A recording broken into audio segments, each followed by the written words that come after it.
ചങ്ങായിമാരെ ഇനി ആരും പേടിക്കണ്ട. ഇനി ഛത്തീസ്ഗഡിലല്ല എവിടെയുള്ള ക്രിസ്ത്യാനികളായാലും ഒരു കാരണവശാലും പേടിക്കണ്ട. കാരണം അണ്ണൻ ഇറങ്ങി. അണ്ണൻ ആരാന്നറിയോ? നമ്മുടെ ഏഷ്യാനെറ്റിന്റെ മുതലാളി രാജീവ് ചന്ദ്രശേഖർ അണ്ണൻ. ചന്ദ്രശേഖരൻ, പുഷ്പ ചന്ദ്രശേഖരൻ താഴത്തുള്ളടാ. അണ്ണൻ എന്താ പറയുന്നത് നമുക്ക് കേട്ടാലോ. ഏത് സമുദായമാണെങ്കിൽ നമ്മുടെ മലയാളി സമുദായത്തിൽ ആരാണെങ്കിലും അവരുടെ പ്രശ്നങ്ങളും വിഷമങ്ങളും കഷ്ടങ്ങളും പരിഹരിക്കാൻ BJP മാത്രമേ ഇറങ്ങുന്നുള്ളൂ. സത്യം, BJP മാത്രം ഇറങ്ങുന്നുള്ളൂ. എല്ലാരെ കഷ്ടവും നഷ്ടവും എല്ലാം അവരെ കൊന്നിട്ട്, ഏത് മുസ്ലിങ്ങളായാലും ശരി, ദളിതരായാലും ശരി, ഇനി ക്രിസ്ത്യാനികളായാലും ശരി, അവരെ കൊല്ലും. പിന്നെ നിങ്ങൾക്ക് ഒരു നഷ്ടവും കഷ്ടവും ഒരു സങ്കടവും പാടല്ല. മറ്റേ പാർട്ടികൾ ഇവരുടെ കഷ്ടവും ഇവരെ വിഷമവും ഇവരെ വേദനയുകൊണ്ട് ഒരു അവസരവാദ രാഷ്ട്രീയം ചെയ്യാനാണ് അവര് ചെയ്യുന്ന കാര്യങ്ങൾ. അത് നമ്മൾ ആദ്യം കണ്ടിട്ടുണ്ട്.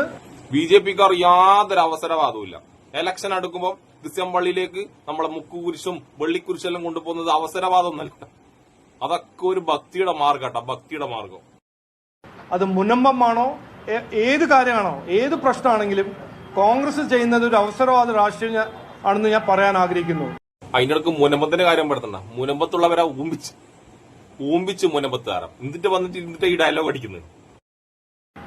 ജനങ്ങളെ വിഡ്ഢിയാക്കരുത്, അതാണ് ഇവർ ചെയ്യാൻ ഇറങ്ങിയിരിക്കുന്നത്. വിഷം നിറച്ച് പേടിപ്പിക്കാനും ഭീഷണിപ്പെടുപ്പിക്കാൻ കോൺഗ്രസ് ചെയ്യരുതാണെന്ന് ഞാൻ എന്റെ ഒരു അഭ്യർത്ഥന. ഛത്തീസ്ഗഡിലെ ക്രിസ്ത്യാനികളാ, അതായത് കന്യാസ്ത്രീമാരെ ആക്രമിച്ചത് കോൺഗ്രസ്സാണ്. ഛത്തീസ്ഗഡ് ഭരിക്കുന്നത് പിന്നെ കോൺഗ്രസ് അല്ലേ. ഈ ചങ്ങായിനെ മൂട് പിടിച്ച് ഇറക്കാൻ ആരുമില്ലടോ. ഇതിൽ നല്ലതാ സുരേന്ദ്രനാണ്, നമ്മൾ ഉള്ളി സുരേന്ദ്രൻ. BJP ഇന്ന് ശക്തമായിട്ട് പറയുന്നു, ഈ കന്യാശ്രീ 2 നന്മാരുടെ ഒപ്പം ഞങ്ങൾ ഉണ്ടാവും. അനൂപ് ആന്റണി ഇന്ന് രാവിലെ അവിടെ 5 മണിക്ക് എത്തി. അദ്ദേഹം അവിടെ മീറ്റിംഗ് നടത്തി, പ്രസ് കോൺഫറൻസ് നടത്തിയിട്ടുണ്ട്. ഇത് അവർ പുറത്തു വരുന്നവരെ ഞങ്ങൾ അവരൊപ്പം ഉണ്ടാവുമെന്ന് ഞാൻ പറയാൻ ആഗ്രഹിക്കുന്നു. പുറത്ത് വരുന്നവരെ അവരൊപ്പം ഉണ്ടാവും. എങ്ങനാ? ബജ്രംഗ് ദൾ അവരെ കൂടെ തന്നെയുണ്ട്. അതായത് കന്യാസ്ത്രീമാർ ഒരക്ഷരം അവർക്കെതിരെ മിണ്ടാൻ പാടില്ല. അങ്ങനെ പുറത്ത് വരുന്നവരെ ബജ്രംഗ് ദളിനെതിരെ BJPക്കെതിരെ ഒരക്ഷരം ഒരു മൊഴി പോലും കന്യാസ്ത്രീമാർക്ക് അവിടെ കൊടുക്കാൻ കഴിയില്ല. അതിന് BJP ബജ്രംഗ് ദളും ഒപ്പം ഇരിക്കുന്നുണ്ട് അവിടെ. വേറെ എന്തെങ്കിലും ഉണ്ടെങ്കിൽ ചോദിക്കാം. ഈ കഴിഞ്ഞ ദിവസങ്ങളിൽ ആദ്യം കൈപ്പടയിൽ എഴുതി FIR വന്നിരുന്നു. അതിനകത്ത് മതപരിവർത്തനം ഉൾപ്പെടുത്തിയിരുന്നില്ല, ഈ മനുഷ്യക്കടത്ത് മാത്രമായിരുന്നു. പിന്നീട് സാധാരണ മറ്റു ഫോമിലേക്ക് വന്നപ്പോൾ അതിന് മതപരിവർത്തനം ഉൾപ്പെടുത്തി അതിലൊരു ഗൂഢാലോചന നടത്തുന്ന ആരോപണം ഉയരുന്നു. അല്ല, അത് ഡീറ്റെയിൽസ് ഞാൻ പോകാൻ ആഗ്രഹിക്കില്ല. കാരണം അത് ആദ്യം ഡീറ്റെയിൽസിലേക്ക് പോകാൻ ആഗ്രഹമില്ല. ഡീറ്റെയിൽസിലേക്ക് പോയി കഴിഞ്ഞാൽ നാറും മൂഞ്ചി പോകും. അതുകൊണ്ട് ഡീറ്റെയിൽസിലേക്കൊന്നും പോകില്ല. ഡീറ്റെയിൽസ് നിങ്ങൾ ചോദിക്കാനും പാടില്ല. ട്രാഫിക്കിംഗ് ആയിരുന്നു, കറക്റ്റ് ആണ്. പിന്നെ അവര് trafficking for the sake of conversion അവിടെ ഒരു ആരോപണം പറഞ്ഞു വെച്ചിട്ടുണ്ട്. ഞാൻ കൃത്യമായിട്ട് ഹോം മിനിസ്റ്ററോട് സംസാരിച്ചെന്നാല് അതല്ല. എനിക്ക് അവരുടെ അടുത്തുനിന്ന് എല്ലാ ക്ലാരിഫിക്കേഷൻ ഞാൻ വാങ്ങിച്ചു, കിട്ടിയിട്ടുണ്ട്. എനിക്ക് 100% വിശ്വാസമുണ്ട് ഇതൊരു മിസ്അണ്ടർസ്റ്റാൻഡിംഗ് ആണ്, മിസ്കമ്മ്യൂണിക്കേഷൻ ആണ്. കാരണം ആ private placement agencies regulation act പ്രകാരം അവർക്ക് ആ പോർട്ടലിൽ രജിസ്റ്റർ ചെയ്യണം. അത് ചെയ്തിട്ടില്ല എന്നാണ് ഞാൻ ഇപ്പൊ മനസ്സിലാക്കുന്നത്. ഈ ചങ്ങായി പറഞ്ഞാൽ നിങ്ങൾക്ക് മനസ്സിലായില്ല? അനക്കൊന്നും മനസ്സിലായില്ല. മിസ്അണ്ടർസ്റ്റാൻഡിങ് പോലും. ഏത് റെയിൽവേ സ്റ്റേഷനിൽ വെച്ചിട്ട് പാവം കന്യാസ്ത്രീമാരെ പിടിച്ച് ആക്രമിക്കാൻ നോക്കിയിട്ട് കൂടെയുള്ള ആളെ തല്ലി തല പൊളിച്ചിട്ട് മിസ്അണ്ടർസ്റ്റാൻഡ്. എന്ത് മനുഷ്യനാണ് നിങ്ങൾ? അനക്ക് ആ മിസ്അണ്ടർസ്റ്റാൻഡിങ് മാത്രം മനസ്സിലായിനി, ബാക്കിയൊന്നും അനക്കും മനസ്സിലായില്ല. ഈ പറഞ്ഞ ഈച്ചക്കൈക്ക് മനസ്സിലായില്ല, അവിടെ കേട്ടിരിക്കുന്ന പത്രപ്രവർത്തകർക്ക് ഒരു മണ്ണം കിട്ടി മനസ്സിലായില്ല. മിസ്അണ്ടർസ്റ്റാൻഡിങ്. അപ്പൊ ഒരു മിസ്കമ്മ്യൂണിക്കേഷൻ ആണ്. അതിനെ കുറിച്ച് ഞാൻ പറഞ്ഞിട്ടുണ്ട്. അനൂപ് ആന്റണി അവിടെ എത്തിയിട്ടുണ്ട്. ഞങ്ങള് അതിനു വേണ്ടി അനൂപ് ആന്റണി എന്തിനാ എത്തിയെന്നുള്ള കാര്യം ഞാൻ ലാസ്റ്റ് പറഞ്ഞുതരാം. അത് ഈ ചങ്ങായിന്റെ പൊട്ടത്തിലൊക്കെ അറിയിട്ട് എന്നിട്ട് നമ്മൾ അനൂപ് ആന്റണിയുടെ വീഡിയോ ഞാൻ കാണിച്ചുതരാം. എന്ത് വേണമെങ്കിലും എന്ത് ചെയ്യണമെങ്കിലും ഞങ്ങൾ ചെയ്യും. കാരണം ഞങ്ങൾക്കൊരു വിശ്വാസമുണ്ട് ഇത് മതപരിവർത്തനം ആയിരുന്നില്ല. ഈ ചങ്ങായി മലയാളം പോലും അറിയാതെ ഈ ചങ്ങായിനെ പിടിച്ചിട്ട് ഇനി ഛത്തീസ്ഗഡിൽ ഹിന്ദി പറയാൻ നിൽക്കണ്ടേ? മലയാളിയാണ്, എന്നിട്ട് മലയാളം അറിയില്ല. എന്നിട്ട് ഛത്തീസ്ഗഡിൽ ഹിന്ദി പോലും അറിയില്ല അടുത്ത ആൾക്കാർക്ക്. എന്നിട്ട് അവിടുത്തെ ഭാഷ പറയേണ്ട ഈ വേട്ടാവളിയെ. ട്രാഫിക്കിംഗ് ആയിരുന്നില്ല. ഛത്തീസ്ഗഡ് മുഖ്യമന്ത്രിയുടെ എക്സ്പോസ് ഞാൻ വായിച്ചു. അല്ല നോക്കോ, അവര് ചെയ്യുന്നതും പറയുന്നതും അവരുടെ ഒരു പെർസ്പെക്റ്റീവ് നിന്നാണ്. അവര് പറയുന്നതും ചെയ്യുന്നതും ഇവനോട് ചോദിച്ചിട്ടാ അല്ല ഇവൻ അവിടെ പോയിട്ട് അവരോട് മാറ്റി പറയാൻ പറഞ്ഞില്ലേ? അവിടുത്തെ മുഖ്യമന്ത്രി തന്നെ പറഞ്ഞു ഇത് മതപരിവർത്തനാന്ന് പറഞ്ഞു, BJP മുഖ്യമന്ത്രി. അപ്പൊ ഇവനിനി അവിടെ പോയിട്ട് ആ മുഖ്യമന്ത്രിയോട് അങ്ങനെയല്ലാന്ന് ഇവനും കിട്ടും, പോയ അനൂപ് ആന്റണിക്കും കിട്ടും, എല്ലാ ക്രിസംഗി കൂസന്മാർക്കും കിട്ടും, കേരളത്തിൽ നിന്ന് പോകുന്ന BJPക്കാർക്ക് അടക്കം കിട്ടുവാണ് നടി. അവിടെ സവർണ ഹിന്ദു രാഷ്ട്രീയം. അവിടെ പോയിട്ട് ഇവിടുന്ന് നൊടിച്ചിളക്കി കഴിഞ്ഞാല് സവർണനാന്നും കടി കിട്ടൂല, സവർണനല്ലാത്ത എല്ലാവരും കിട്ടും, BJPക്കാർക്ക് മൊത്തം കിട്ടും. പിന്നെയല്ലേ ക്രിസംഗിയുടെ അവസ്ഥ. കൺവേർഷൻ നടക്കുന്നുണ്ട് ഛത്തീസ്ഗഡിൽ, അതുകൊണ്ടാണല്ലോ ആന്റി കൺവേർഷൻ ലോ ഉള്ളത്. അവിടെ ഹ്യൂമൻ ട്രാഫിക്കിംഗ് നടക്കുന്നുണ്ട്, അതുകൊണ്ടാണ് 2013 ഈ private placement agencies regulation act അവരുടെ അസംബ്ലി പാസ്സാക്കിയത്.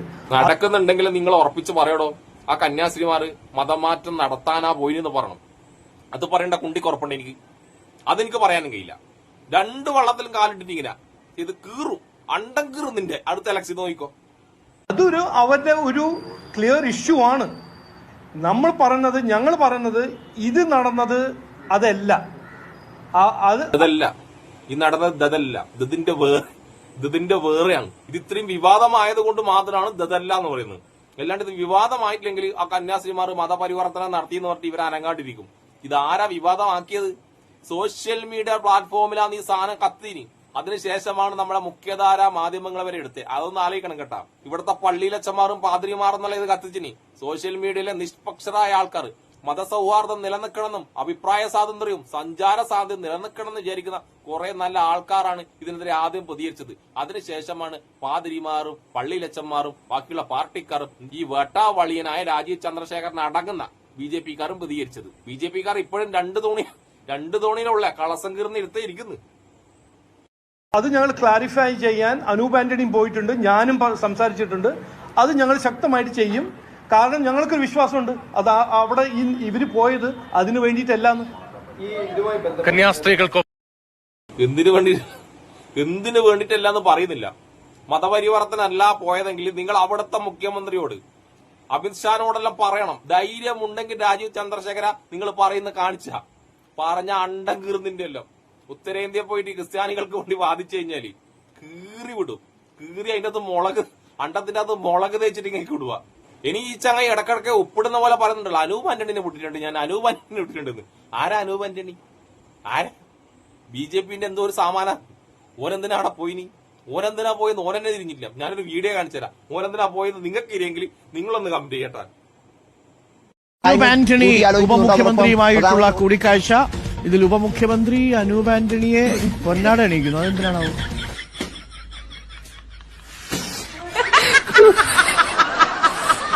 അവന്മാർ അങ്ങനെ പറയുന്ന ആളുകൾ. ഈ ചങ്ങായി എന്തിനാണപ്പോ ഇനി കന്യാസ്ത്രീമാർക്ക് വേണ്ടി സംസാരിക്കാൻ വേണ്ടിട്ട്? അവിടെ എന്താ സംഭവിച്ചത്? അവിടുത്തെ ഉപമുഖ്യമന്ത്രി ഈ ചങ്ങായിക്ക് പൊന്നാടി ഇട്ട് കൊടുക്കുന്നു. സംഭവം തിരിഞ്ഞറിയാം. സംഭവം ഒരു മാസാക്കാൻ നോക്കിയതാ, പക്ഷെ മൂഞ്ചിപ്പോയി മാസ്ക്. അതായത് ഈ അനൂപ് ആന്റണി ഇവിടുന്ന് പോകുമ്പോഴേ പറഞ്ഞിട്ടുണ്ടാവും, ഞാൻ അവിടെ വരുമ്പം എനിക്കൊരു പൊന്നാടി ഇടണം, അതെനിക്ക് ഫേസ്ബുക്കിൽ ഇടണം, എന്റെ സോഷ്യൽ മീഡിയ ഇട്ട് പറയണം. അവിടെ ഛത്തീസ്ഗഡിൽ ക്രിസ്ത്യാനിമാർക്കുള്ള നല്ല ബഹുമാനം കൊടുക്കുന്നതിന് ഇടാൻ വേണ്ടിട്ട് ആ ഒരു ഐഡിയ ആക്കിയതാ. പക്ഷെ അവിടെ എന്താ സംഭവിച്ചത്? എന്തിനാ ഇവ പോയത്? അവിടെ ഇപ്പോഴും കന്യാസ്ത്രീമാർ ജയിലിനുള്ളിലാ ഉള്ളേ, ഇല്ലാത്ത കുറ്റങ്ങൾ വെച്ച് വിട്ടിട്ടുള്ളേ. അവിടെയാണ് ഇവന് പൊന്നാടി ഇടുന്ന ഫോട്ടോ എടുത്തിട്ട് ഇവനിടുന്നത്. ഞാൻ പറയുന്നില്ല, ഇപ്പോ ഇതിലെല്ലാം നല്ലതാ ഉള്ളി സുരേന്ദ്രനേനും ഈ രാജീവ് ചന്ദ്രശേഖരനെയും ഈ അനൂപ് ആന്റണിനെയും കാട്ടി ഏറ്റവും ബെസ്റ്റ് ആ ഉള്ളി സുരേന്ദ്രനേനും. കുറച്ച് കോമഡി കണ്ട് ചിരിക്കാനും. കാരണം പറയുന്നത് എന്താണ് ചെയ്യുന്നത് എന്താണ് നമുക്ക് തിരിയുമല്ലോ. സംഭവം പൊട്ടത്തരാന്ന് കോമഡിയാന്ന് നമുക്ക് മനസ്സിലാവുമല്ലോ. പക്ഷെ ഇവരെല്ലാം ഈ രാജീവ് ചന്ദ്രശേഖർ പറയുന്നത് എന്താന്ന് ഇവർക്ക് തന്നെ ബിജെപിക്കാർക്ക് തന്നെ ഇരുന്നില്ല. ഇനി ഇവൻ കന്യാസ്ത്രീമാർക്ക് വേണ്ടിട്ട് അവിടെ പോയിട്ട് ഛത്തീസ്ഗഡിൽ പോയിട്ട് അവരെ ഭാഷ സംസാരിക്കും. ആദ്യം നീ ഇവിടുത്തെ മലയാളം പഠിക്കണു, എന്നിട്ട് നീ ഛത്തീസ്ഗഡിൽ പോയിട്ട് അവരെ മനസ്സിലാക്കി. നിങ്ങളൊന്നും അവിടെ പോകാണ്ടെന്നുണ്ടെങ്കിൽ ആ കന്യാസ്ത്രീമാർ അവിടെ നിന്ന് എങ്ങനെയെങ്കിലും രക്ഷപ്പെടുത്താൻ വേണ്ടിട്ട് അവിടുത്തെ മനുഷ്യാവകാശ പ്രവർത്തകർ ശ്രമിക്കുന്നുണ്ട്. അവരെങ്ങനെയെങ്കിലും അവരെ രക്ഷപ്പെടുത്തി കൊണ്ടുവരും. ദയവ് ചെയ്ത് നിങ്ങൾ ആരും അങ്ങോട്ട് പോകാതിരിക്കുക. ഇവര് പോകുന്നത് തന്നെ എന്തിനാണെന്നറിയാം? ഇനി കന്യാസ്ത്രീമാരെ നമ്മളെ ഇറക്കിക്കൊണ്ടെന്ന് പറയാൻ വേണ്ടിയിട്ടാണ്. അതായത് പിടിച്ച് കൊണ്ടുപോയതും അന്യായമായി തടങ്കിലിട്ടതും ഇവരെ സർക്കാർ, BJP സർക്കാർ. ഇനി ഇവർ പുറത്തു കൊണ്ടിരുന്നതും BJP സർക്കാരാന്ന് പറയാൻ വേണ്ടിയിട്ടാണ്. അതായത് 2 തോണിയിലും കാലിടുക. ഇതൊക്കെ ഇനിയെങ്കിലും നമ്മളെ കേരളത്തിലെ ക്രിസ്ത്യാനികൾ മനസ്സിലാക്കി കഴിഞ്ഞാൽ നല്ലത്. മനസ്സിലാക്കിയില്ലെങ്കിൽ യാതൊരു കുഴപ്പമില്ല. ഇതുപോലെ നിങ്ങൾക്കെതിരെ അക്രമം ഉണ്ടായിക്കൊണ്ടേയിരിക്കും. ഇപ്പൊ കുറച്ചെങ്കിലും പ്രതികരിക്കാൻ നമ്മളെ കൊണ്ടാകുന്നുണ്ട്. കുറച്ച് കഴിഞ്ഞാൽ നമ്മളെ കൊണ്ടും ചിലപ്പോൾ പ്രതികരിക്കാൻ കഴിയാതായി പോകും. പ്രതികരിച്ചിട്ട് കാര്യമില്ലാതായി പോകും. ഇപ്പോഴൊക്കെ പ്രതികരിച്ചു കഴിഞ്ഞാൽ എന്തെങ്കിലും കാര്യം ഉണ്ടാവും. അപ്പൊ എന്നെ ഇഷ്ടപ്പെടുന്ന എല്ലാവർക്കും, എന്റെ രാജീവ് ചന്ദ്രശേഖർ ജിക്കും എന്തിനോ പോയി പൊന്നാടിയിട്ട് വന്ന അനൂപ് ആന്റണിക്കും എല്ലാവർക്കും എന്റെ ഒരു നല്ല സുലാൻ.